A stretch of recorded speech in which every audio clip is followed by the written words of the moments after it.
오늘 주시는 하나님 말씀은 구약성경 민수기 29장 1절부터 6절까지 말씀 되겠습니다. 주부에 좀 11절까지 좀 잘못 나왔는데 양이 많아서 6절까지만 살펴보도록 하겠습니다. 제가 갖고 있는 구약성경책 245면에 있습니다. 찾으신 줄 알고 오늘 본문 말씀 봉독해 드리겠습니다. 일곱째 달에 이르러는 그달 초하루에 성회로 모이고 아무 노동도 하지 말라. 이는 너희가 나팔을 불 날이니라. 너희는 수송아지 한 마리와 순양 한 마리와 1년 되고 흠없는 순양 7마리를 여호와께 향기로운 번제로 드릴 것이며 그 소재로는 고운 가루에 기름을 섞어서 쓰되 수송아지에게는 애는 10분의 3이요 순양에는 10분의 2요 어린 양 7마리에는 어린 양 한 마리마다 10분의 1을 드릴 것이며 또 너희를 속죄하기 위하여 순염소 한 마리로 속죄제를 드리되 그 달의 번제와 그 소제와 상번제와 그 소제와 그 전제 외에 그 규례를 따라 향기로운 냄새로 화제를 여호와께 드릴 것이니라. 아멘. 네, 함께 읽으신 오늘 본문 말씀은 나팔절에 드릴 제사에 관한 말씀입니다. 우리가 이미 앞에서 살펴본 것처럼 하나님께서는 애굽에서 구원하신 이스라엘 백성들이 하나님께서 약속하신 땅인 가나안 땅에 들어가서 살게 될 때 절기를 지키며 제사를 드리라 라고 명하셨습니다. 매일 아침과 저녁으로 매일 2번 드리는 상번제를 드리고 안식일에 드리는 제사를 드리고 매월 첫날에는 또 첫날 월삭에 드리는 제사를 드리고 6월절과 무교절과 77절에 절기를 지키며 제사를 드리라 라고 명하셨습니다. 그리고 오늘 본문 말씀은 그에 이어지는 말씀인데 나팔절을 지키며 드릴 제사에 대해서 교훈하고 있는 것입니다. 왜 하나님께서는 애굽에서 구원하신 이스라엘 백성들이 가나안 땅에 들어가 살게 될 때, 약속의 땅에 들어가서 살게 될 때 여러 가지 절기들을 지키며 제사를 드릴 것을 이렇게 명하신 것입니까? 이렇게 절기를 지키며 제사를 지키게 하신 것은 그것은 하나님 자신을 위한 것이 아니라 하나님의 백성 이스라엘을 위한 것이었습니다. 이스라엘 백성들이 이러한 절기와 제사를 기억하고 지키게 되면 어떻게 되겠습니까? 이런 제사와 절기를 기억하고 지키게 되면 무엇보다 이 절기를 주신 하나님을 생각하게 되겠죠. 드리는 제사를 받으실 하나님을 생각하게 될 것입니다. 이러한 절기와 제사를 규칙적으로 드림으로 하나님 앞으로 가까이 나아가게 되고 또 하나님 앞에 나아가서 자신을 돌아보게 됩니다. 이러한 절기와 제사를 지킴으로 여호와 하나님께서 이미 베풀어 주신 은혜에 대해서 기억하게 되어서 새로운 영적인 힘을 얻게 되고 또 절기를 지키며 제사를 드리는 자들에게 약속하신 그 은혜를 소망하며 그 은혜를 맛보는 인생을 살아가게 되는 것입니다. 그러니까 하나님께서 약속하신 그 가나안 땅에 들어가서 살 때 이 만복의 근원이신 하나님을 가까이 하게 되고 또 하나님의 백성답게 살아갈 수 있는 은혜와 힘을 얻게 하시기 위해서 여러 가지 절기를 만들어 주시고 제사를 지키라라고 명하셨다는 것입니다.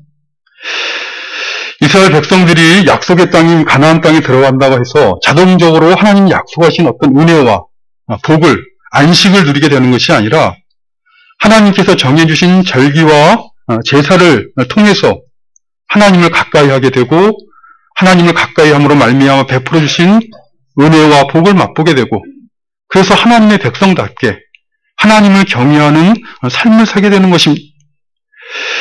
이러한 삶을 살게 하기 위해서 여러 절기와 제사를 드리게 하셨는데 이러한 신앙의 원리는 오늘날 하나님의 백성인 우리에게도 동일하게 적용됩니다. 비록 오늘날 우리는 예수님께서 모든 절기와 구약에 있는 제사를 다 완성하셨기 때문에 더 이상 절기를 지키거나 제사를 드려야 되는 그런 의무가 없습니다. 그러나 그럼에도 불구하고 오늘날 우리의 신앙생활에서 구약의 이런 절기와 제사를 지키는 것과 가장 가까운 것이 무엇이냐 물어본다면 아마 그것은 예배일 것입니다. 왜냐하면 그들은 절기와 제사를 통해 하나님 앞에 나아가 하나님을 찬양하고 하나님을 높이고 하나님께 제사를 드렸기 때문에 그것과 가장 가까운 것이 오늘날은 예배라는 것이. 근데 요한복음 4장 23절을 보면 예수님께서는 사마리아 여인에게 이렇게 말씀하십니다. 아버지께 참되게 예배하는 자들은 영과 진리로 예배할 때가 오나니 곧 이때라. 아버지께서는 자기에게 이렇게 예배하는 자들을 찾으시니라 라고 말씀하셨습니다. 그러니까 주님께서는 제자들에게 말씀하시기를 아버지 하나님께서는 영과 진리로 예배 드리는 자들을 찾으신다는 것입니다. 이 찾는다는 것은 뭘 의미하겠습니까? 만일 예배를 드리는 사람들이 모두가 다 영과 진리로 하나님이 받으실 만한 예배를 드리고 있다면 굳이 찾는다는 표현을 사용하실 필요가 없었을 것입니다. 예수님 당시에도 하나님의 백성이라고 하는 수많은 유대인들은 해당에서 규칙적으로 정성을 다해 예배를 드렸습니다. 그러나 주님께서 사마리아 연 앞에서 제자들과 함께 교훈하신 그 말씀에 의하면 영과 진리로 예배드리는 자들은 하나님 아버지께서도 찾아야 될 정도로 극소수였다는 것을 암시하고 있는 것입니다. 오늘날도 살아계신 하나님께서는 영과 진리로 예배드리는 자들 찾으십니다. 아무리 많은 예배가 드려진다 할지라도 종교적인 자기 만족을 위해 드리는 예배들, 자의적으로 자기 마음대로 만든 하나님을 만들어 놓고 드리는 이런 예배들은 하나님께 드려지는 예배가 아닙니다. 오늘날도 살아계신 하나님께서는 진리의 영이신 성령께서 가르치시는 진리의 말씀을 따라 예배를 드리고 진리의 영이신 성령께 가르치시는 진리의 말씀 안에서 예배드리는 자들을 찾으십니다. 왜요? 만복의 근원이신 하나님께서는 약속하신 예배드리는 자들에게 복을 주시기 위해서 하늘의 하나님께서 준비하신 은혜를 베풀어 주시기 위해서 영과 진리로 예배드리는 자들을 찾으시는 것입니다. 하나님께서 주시는 복과 은혜를 누리며 하나님의 백성답게 인생을 살아가기를 소원하시는 성도 여러분, 영과 진리로 예배드리기를 힘쓰시되 특별히 공예배를 소중히 여기시기를 바랍니다. 우리 눈에는 예배를 소홀히 하나, 늦게 오나, 일찍 오나, 안 오나 별 문제가 없는 것처럼 생각될지 모르지만 살아계신 우리 하나님은 결코 만홀히 여김을 받는 분이 아니십니다. 한평생 주님을 믿고 믿음으로 사는 동안 이 공예배를 소중히 여기시고 영과 진리로 예배 드리기를 힘쓰셔서 이 복과 은혜를 베풀어 주시는 그 하나님께서 찾으시는 그런 신앙생활하는 우리 모두가 되시기를 바라는 것입니다. 오늘은 특별히 구약시대 하나님의 백성인 이스라엘에게 명하신 이 나팔절의 의미에 대해서 살펴보고 구약시대의 이 나팔절이 오늘날 하나님의 백성인 우리에게 주는 신앙적인 교훈이 무엇인가 하는 내용을 살펴보도록 하겠습니다.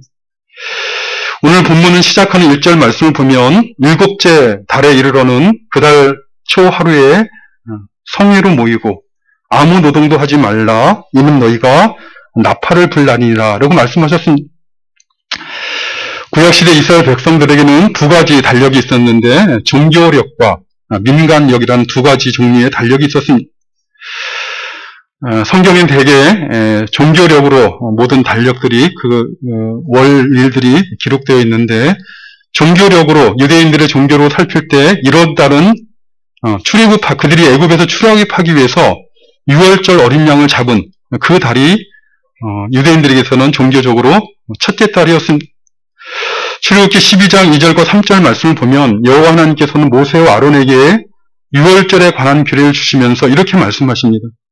이 달을 너희에게 달의 시작 곧 해의 첫 달이 되게 하고 너희는 이스라엘 온 회중에게 말하여 이르기를 이 달 열흘에 너희 각자가 어린 양을 잡을지니라고 이렇게 말씀하셨습니다. 그러니까 이때부터 이스라엘 백성들은 6월절과 함께 무교절을 지키는 그 달을 종교력으로는 새해의 첫 달로 삼았습니다. 이 새해의 첫 달이 6월절과 무교절을 지키는 새해의 첫 달이 우리가 사용하는 태양력으로는 3월 말이나 또는 4월 초에 해당됩니다. 그리고 이제 우리가 앞에서 살펴본 것처럼 6월절 다음 날부터 49일이 지난 다음 날이 칠칠절 또는 오순절이라 이렇게 부르는 절기였고 오늘 우리가 살펴보고 있는 나팔절은 종교적으로는 일곱째 달, 초하루에 지키는 절기였습니다. 일곱째 달 초하루가 되면 어떻게 하라고 말씀하셨습니까? 너희는 아무 노동도 하지 말라. 이렇게 말씀하셨습니다. 물론 이 말씀은 문자 그대로 아무 일도 하지 말라는 의미가 아니라 세상을 살아가는 데 필요한 것을 얻기 위해 하는 어떤 노동도 하지 말라라는 의미입니다. 그럼 그날에는 무엇을 하라고 말씀하셨습니까?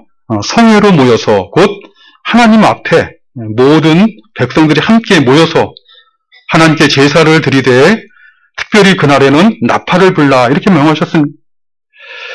물론 이 나팔은 모든 백성들이 함께 모여 부는 것이 아니고 아무나 부는 것이 아니라 제사장들이 불게 되어 있습니다. 그러니까 매년 7월 1일이 되면 다 함께 모여서 제사장들이 부는 나팔 소리를 듣는 날이기 때문에 이날을 나팔절이라고 부르는 것입니다. 해마다 그날이 되면 제사장들은 나팔을 불고 온 백성들은 함께 모여서 그 나팔 소리를 들으며 하나님께 제사를 드렸습니다. 어떤 제사를 드리라고 말씀하셨습니까? 오늘 본문 2절 이하의 말씀 보면 자신을 온전히 하나님께 드린다는 의미의 번제와 자신의 모든 것이 하나님부터 온 것임을 고백하며 감사로 드리는 의미의 소제와 자신의 죄를 고백하며 속죄하여 주실 것을 구하는 의미의 속죄제를 드리되 그렇다고 해서 이 나팔절에 드릴 제사만 드리는 것이 아니라 이미 앞에서 언급했던 것처럼 매일매일 아침 저녁으로 드리는 상번제도 드리고 또 이날이 7월 1일이라 월의 첫날인데 첫날에 드리는 매월 첫날에 드리는 제사도 또한 함께 드리라 이렇게 말씀하셨습니다. 이렇게 하나님 앞에 모여 제사를 드리며 나팔절을 지키도록 명하신 이유는 무엇이겠습니까? 이스라엘 백성들로 하여금 매년 7월 1일에 거룩한 성회로 모여서 나팔을 불고 제사 드리게 하시는 그 이유는 무엇을 교훈하시기 위해서 이 나팔절을 지키도록 하셨겠습니까? 이 나팔절의 의미를 이해하기 위해서는 무엇보다 먼저 하나님께서 이스라엘 백성들 가운데 나팔을 불게 하시는 목적이 무엇인가 하는 것을 살펴봐야 됩니다. 당시 하나님께서 이스라엘 백성들에게 나팔을 만들어 불게 하신 목적은 크게 두 가지였습니다.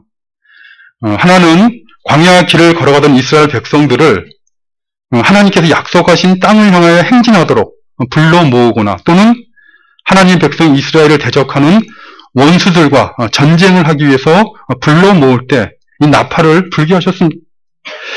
민수기 10장 2절과 3절 말씀을 보면 하나님께서는 모세를 통해 말씀하시기를 은나팔 둘을 만들되 두들겨 만들어서 그것으로 회중을 소집하며 진영을 출발하게 할 것이냐 라고 말씀하셨습니다. 지금 광야 길을 걸어가는 이스라엘 백성들로 하여금 약속의 땅인 가나안 땅을 향하여 진영을 출발하는 신호로 나팔을 만들어 불라라고 말씀하신 것입니다. 그래서 이스라엘 백성들은 이 나팔 소리가 되면 어떻게 합니까? 이제 가나안 땅을 향해 나갈 준비를 하고 출발을 해야 되는 것입니다. 이렇게 출발을 약속의 땅인 가나안 땅을 향해 나가야 된다는 그 진영을 출발해야 된다는 이런 의미, 그런 신호로서 나팔을 불게 했을 뿐만 아니라 또한 민수기 10장 9절 말씀을 보면 이렇게 말씀하신 또 너희 땅에서 너희가 자기를 압박하는 대적을 치러 나갈 때는 나팔을 크게 불지니 그리하면 너희 하나님 여호와가 너희를 기억하고 너희를 너희 대적에게서 구원하시리라 라고 약속하셨습니다. 그러니까 너희가 너희 땅에서 할 때 그 너희 땅은 이제 앞으로 들어갈 약속의 땅을 말하는 것이죠. 그 가나안 땅에 들어가 살게 될 때 너희를 대적하는 원수들과 싸우러 나가게 될 때 그때 나팔을 크게 불라라고 말씀하셨습니다. 그렇기 때문에 당시 이스라엘 백성들에게서 이 나팔 소리는 여호와 앞으로 모여서 함께 약속의 땅을 향해 행진을 해야 되거나 또는 대적을 무찌르기 위해 나아가도록 하는 그런 신호였다는 것이죠. 뿐만 아니라 이스라엘 백성들에게서 이 나팔 소리는 거룩하신 하나님이 임재하신다는 신호요. 곧 하나님의 심판의 날이 올 것이라는 것을 예언하는 그런 신호였습니다. 출애굽기 19장을 보면 출애굽한 이스라엘 백성들이 이제 광야를 건너 시내산 아래에 도착하게 되자 하나님께서 그 산에 그들 가운데 강림하십니다. 이때 하나님께서는 이스라엘 백성들로 하여금 3일 동안 성결하게 정결하게 준비하도록 하시고 하나님께서 임재하신 신의 산 가까이는 하지 못하게 이렇게 명하셨습니다. 그리고 명하시기를 경고하시기를 하나님께서 임재하신 신의 산으로 오르는 자 곧 거룩하신 하나님께 가까이 하는 자는 반드시 죽임을 당할 것이다 라고 경고하셨습니다. 그리고 셋째 날에 이런 경고의 말씀을 주신 셋째 날에 신의 산에 하나님이 강림하시는데 그 모습을 출애굽기 19장 18절과 19절을 보면 이렇게 묘사하고 있습니다. 여호와께서 불 가운데서 거기 강림하시니 그 연기가 옹기가마 연기같이 떠오르고 온 산이 크게 진동하며 나팔 소리가 점점 커질 때 모세가 말한즉 하나님이 음성으로 대답하시더라. 그러니까 보이지 않는 여호와 하나님께서 신의 산에 강림하셨다는 것을 어떻게 드러내셨냐 하면은 시각적으로는 불로 곧 불 가운데 강림하셨고 또 청각적으로는 나팔 소리 가운데 나팔 소리로 하나님이 임재하시는 것을 묘사하고 있습니다. 하나님께서 신의 산으로 강림하시자 나팔 소리가 점점 더 커져가며 온 산이 크게 진동하였다 이렇게 말씀하고 있습니다. 이렇게 하나님께서 임재하시자 신의 산에 임재하시자 신의 산 안에 있던 백성들의 반응은 무엇이겠습니까? 출애굽기 19장 16절 하반절 말씀을 보면 진중에 있던 모든 백성이 다 떨었더라 라고 말씀하고 있습니다. 또한 출애굽기 20장 18절과 19절 말씀을 보면 뭇 백성이 우레와 번개와 나팔 소리와 산의 연기를 본지라 그들이 볼 때에 멀리 떨며 멀리 서서 모세에게 이르되 당신이 우리에게 말씀하소서 우리가 들으리이다. 하나님이 우리에게 말씀하시지 말게 하소서 우리가 죽을까 하나이다 라고 이렇게 반응을 하였습니다. 여호와 하나님께서 신의 산에 임재하셨는데 왜 하나님의 백성인 이스라엘 백성들이 떨었겠습니까? 왜 우리가 하나님의 말씀을 직접 들으면 죽을 것이니 모세에게 당신이 하나님께 말씀을 듣고 우리에게 전하라 라고 이렇게 요청했겠습니까? 거룩하신 하나님이 임재하시게 되면 거룩하신 하나님이 가까이 하게 되면 죄인들은 모두가 다 심판을 받아 죽음을 면할 수가 없기 때문에 그렇습니다.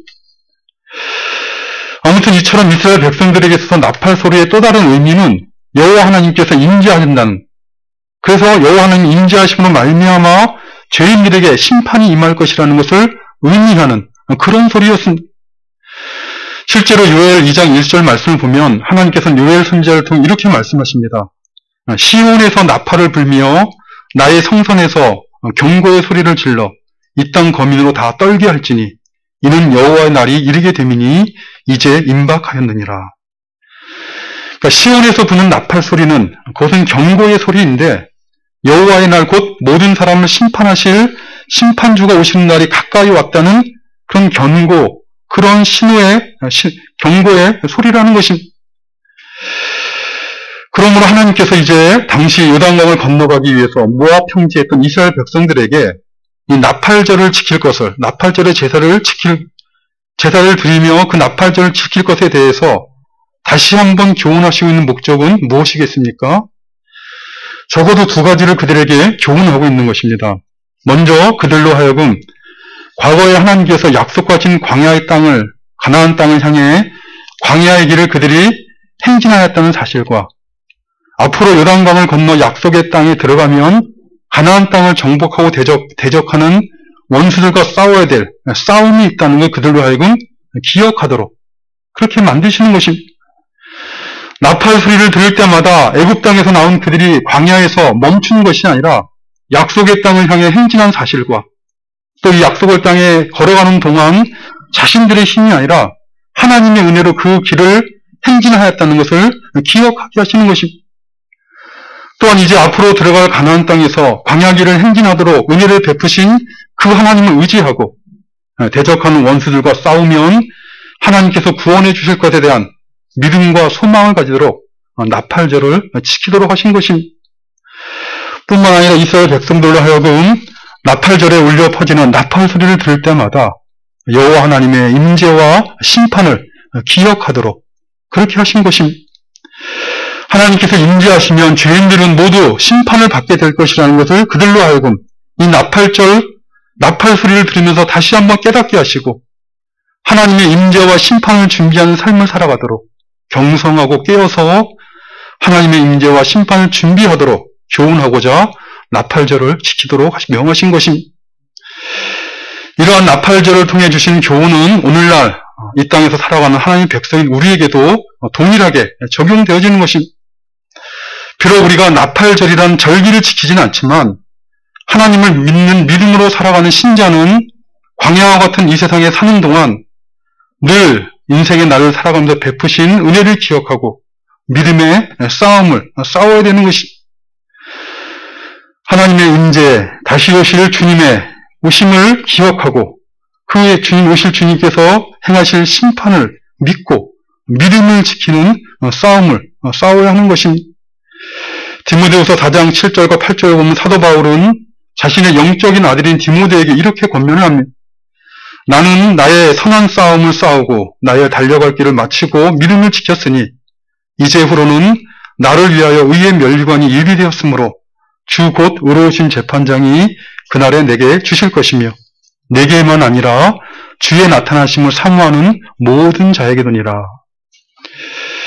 주께서 함성과 천사장의 소리와 하나님의 나팔로 친히 하늘로 쫓아 강림하신 그날에 산자와 죽은 자를 심판하시되 특별히 주님의 나타나심을 사모하는 믿음을 가지고 살아가는 모든 성도들에게 사도 바울뿐만 아니라 모든 성도들에게 의의 면류관을 주실 것을 그것을 믿고 소망하면서 올 한 해도 우리에게 주어지는 믿음의 선한 싸움을 영적으로 잘 분별하고 잘 감당하는 우리 모두가 되도록 은혜 베풀어 주시기를 간절히 바라는 것입니다.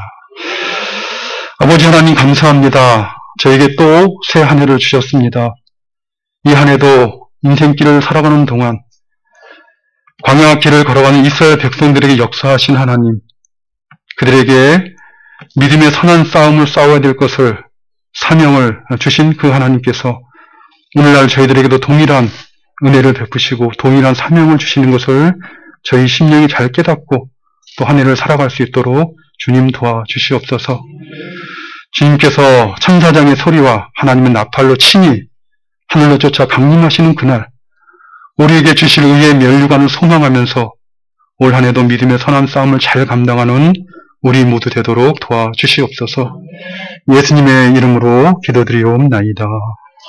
아멘.